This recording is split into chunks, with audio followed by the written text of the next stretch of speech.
Right. So the Nigerian Football Federation have announced 4 changes to the Super Eagles squad for the AFCON.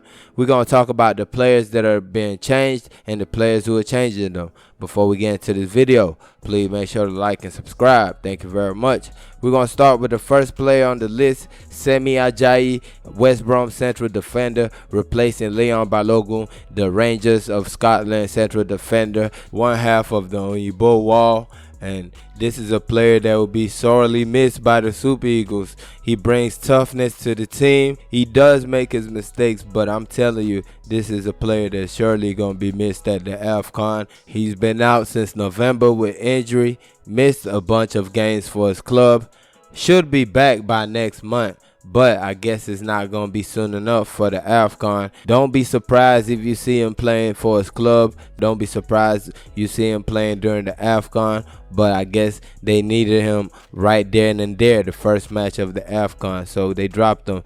I remember watching this video of Semi Ajayi when he got dropped from the 2019 AFCON squad. So it's kind of cool that it all came full circle and he made this team this time around. 15 caps for the national team. Actually played in the qualification series for this AFCON, played 4 matches. His last match was against Sierra Leone in Freetown. I think familiarity was the reason why he got this slot over the likes of Kevin Akpoguma, because you have a guy that's played 15 times for the Super Eagles and the current head coach was the technical director watching him all those times. He's played 90 minutes in a good amount of games, while a guy like Kevin was invited and General didn't really play him. He was played sparingly, so there's not too much to tell in that department. So I'm guessing, this is my guess, so I'm guessing that's why current head coach Augustin Eguavon decided to go with the more familiar Semi Ajayi instead of Kevin Akpoguma.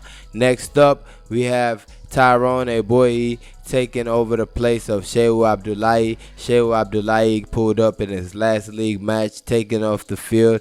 I personally said that he didn't deserve to be on the squad, but an injury is just not what you want to see for a football player. So I wish him the quickest of recoveries. And let's not forget that he was the player who got the assist that took us to the World Cup in 2018.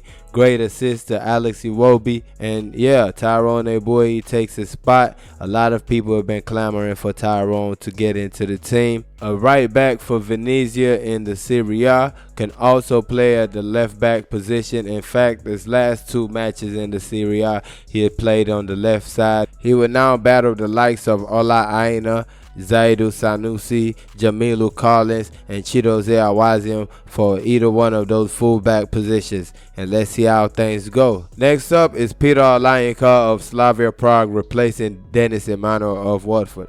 This is a he said situation. First of all, Watford is saying that the NFF sent an email late, and now the NFF put out a press release or whatever saying that Watford was bearing fangs, whatever that means. This is a team that is basically almost relegated without Dennis Emmanuel. I don't know what they'll do. Honestly, I feel bad for him. It's kind of messed up the way they went about it to take the player from the AFCON.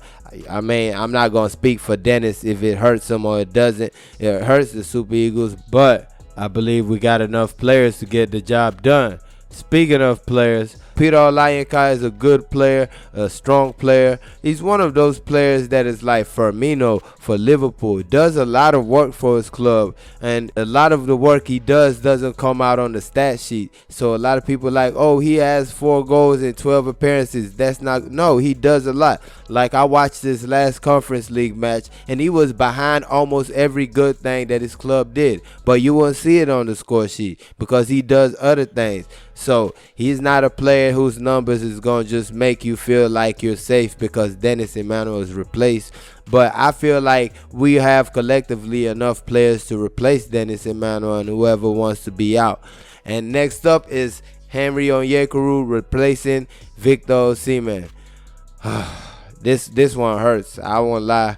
There were reports about COVID There were even reports that a Napoli doctor said he would need a miracle to make the AFCON. Yesterday, I believe the reports came out that he was positive for COVID-19 and had to be isolated. Honestly, I didn't want to believe it until today when the NFF made the statement about the 4 changes to the team.